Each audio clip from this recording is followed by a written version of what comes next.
안녕하세요, 진전입니다.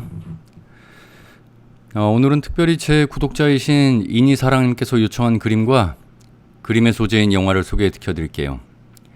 이니사랑님은 저하고 특별한 인연은 없고요.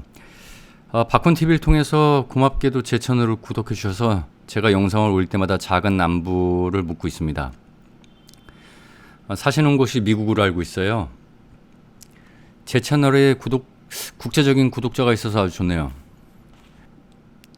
저하고 비슷한 연배이신 것 같아서 추천해 주시는 영화도 공감이 가네요. 저번 더티 댄싱 그림도 제 구독자께서 아이디어를 주셔서 그리게 됐고 완성된 그림을 그분께 선물했는데 이니사랑님도 미국행 왕복 비행기표를 보내주시면 제가 그림을 드리러 가겠습니다. 오늘 그릴 그림은 라스베가스를 떠나며라는 영화의 한 장면이에요.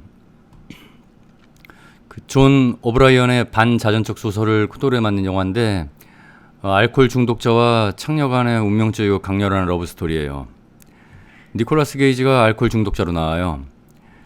니콜라스 게이지는 예전에 한국계 아내 앨리스 킹과 결혼하고 얼마간 살다가 이혼했는데 그래서 한국 팬들에게는 캐서방이라는 별명이 있죠.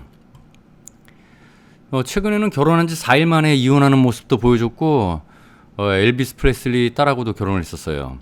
아무튼 결혼을 갖다 4번이나 했던 양반입니다. 글쎄요, 이혼이 한두 번이면 모를까 이 정도 이력이면 저 양반 인성에 좀 문제가 있는 것 같아요. 영화 내용으로 돌아가면 이 영화는 저예산으로다가 거의 한 달 만에 만들어진 영화래요. 그리고 또 원작자인 존 오브라이언은 그의 작품이 영화로 만들어진다는 소식을 들은 지 2주 만에 자살을 합니다. 또 소설 내용이 원작자 자신 얘기를 쓴 거예요. 감독 마이크 피기스는 이런 내용 때문에 제작을 포기할까 고심했다가 이 영화를 오브라이언을 위한 추억거리로 만들어주기 결심해서 만들었다네요. 어쨌든 이런 내용에도 불구하고 각종 상을 휩쓴 유명한 작품입니다. 스팅이 부른 OST도 아주 유명하고 좋아요. 영화 스토리는 이렇습니다. 얼뜻 보면 즐거워 보이는 니콜라스의 감정은 오로지 술로만 국한되어집니다. 그래서 친구들은 물론 가는 곳마다 사람에게 기피 대상이 됩니다. 술을 즐겁게 마셔야지 주사가 있으면 누구나 다 그렇게 되는 것 같아요. 모든 고뇌를 술로서 해결하는 벤이 니콜라스 게이지예요. 결국 직장에서마저 해고통보를 받습니다. 삶의 의욕을 완전히 잃어버린 벤은 모든 살림살이를 청산하고 남은 돈으로 라스베가스에서 유일한 친구인 알코올, 술과 함께 죽음을 맞을 결심을 하게 됩니다. 벤은 늦은 밤 라스베가스 거리에서 길을 건너던 세라가 엘리자베스 슈예요. 세라를 만나게 되는데요. 세라도 벤의 처지보다 크게 나을 것이 없는 그냥 밤거리의 창녀예요. 벤은 세라에게 화대를 주고 그렇게 첫 만남을 가지게 되는데요. 하지만 세라의 예상과 달리 벤은 섹스에 전혀 관심이 없었어요. 그에겐 그저 자신의 얘기를 들어줄 뭔가가 필요했던 겁니다. 다음날 둘은 다시 만나게 되는데요. 벤은 술값을 만들기 위해서 차까지 팔아버리고 맙니다. 그런 벤의 행동에 연민을 느꼈는지 세라는 벤을 뭔가 특별한 사람으로 인식합니다. 결국 그녀는 포주로부터 독립을 하고 마땅히 의지할 곳 없는 두 사람이 만나 동거생합니다. 육체와 정신이 피폐한 벤이었지만 그와 함께 있는 시간만은 세라의 삶의 유일한 위안거리가 되죠. 세라는 알코올 중독자 벤에게 술통을 선물합니다. 스테인리스로 만들어진 술통인데요. 술 좋아하는 남자라면은 갖고 싶은 하나의 그 로망까지는 아니지만 머스트헤브 아이템이라고 하는 사람들이 많아요. 저도 좀 갖고 싶어요. 어쨌든 사랑은 그 관계를 통해서 서로의 결점을 덮어주게 되기 마련인데요. 하지만 벤과 세라의 관계는 그것과는 조금 다른 양상이에요. 서로의 결점을 덮어주기보다는 그 결점을 그대로 인정하고 순응하는 양상으로 진행되기 때문입니다. 하지만 그들이 동거관계를 통해서 바라는 건 갱생의 의지가 아니라 외롭고 피폐한 삶의 동반자예요. 술만 들어가면 즐거운 데이트도 한순간에 깽판 쳐버리는 벤인데 그런 벤의 모습에도 세라의 믿음은 언제나 꿋꿋해요. 점점 삶의 종착점을 향해 전력 질주하는 벤. 그냥 무지 마시는 거예요, 술을. 세라가 없었다면 이미 인생 쫑쳤을 거예요. 근데 어쩌면 세라를 만나게 된 것이 벤에게는 더욱더 큰 고통이 되어버린 건지도 모르겠습니다. 그러다 어느 날 사막의 한 별장으로 여행을 가요. 그리고 별장 그 풀장이 있는데 그 물속에서의 키스. 지금 제가 그림 그리는 게 바로 그 장면이에요. 그렇게 둘의 관계는 더욱더 무르익고 푸른 물빛이 보이듯이 옅은 희망을 발견하듯 하는데 그래도 벤의 왼손에는 여전히 술병을 잡고 있네요. 물에서도 술을 무지 잘 마셔요. 저도 물에서 음료수를 한번 마셔봤는데 엄청 힘들어요. 일단 뭔 맛인지 몰라요. 왜냐하면 코로 숨을 안 쉬면 맛을 알기 어렵기 때문이에요.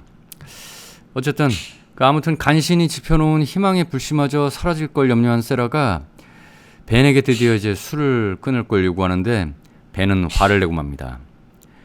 결국 마음이 떠난 벤은 다른 여자와 잠자리를 보내고 세라도 벤과 잡았던 손을 놓게 됩니다. 세라는 원래 하던 일을 갖다 다시 하게 되는데요. 하지만 뭐 홀로 사는 세상이 만만치 않은 법이죠. 그렇게 또 양아치들한테 괴롭힘을 당하고 말아요. 굴레를 벗어나려고 아무리 몸부림을 쳐도 벗어날 수 없는 거예요. 그렇게 벤이라는 유일한 삶의 위안거리조차 잃어버리고 지겹도록 괴로운 나날을 보내던 어느 날 숨 넘어가는 목소리에 벤이 전화를 걸어옵니다.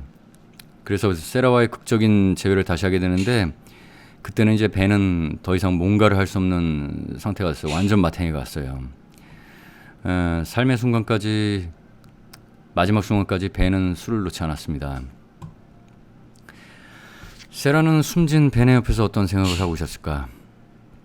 최악의 상황에서도 왜 세라는 외부의 도움을 요청하지 않았을까요?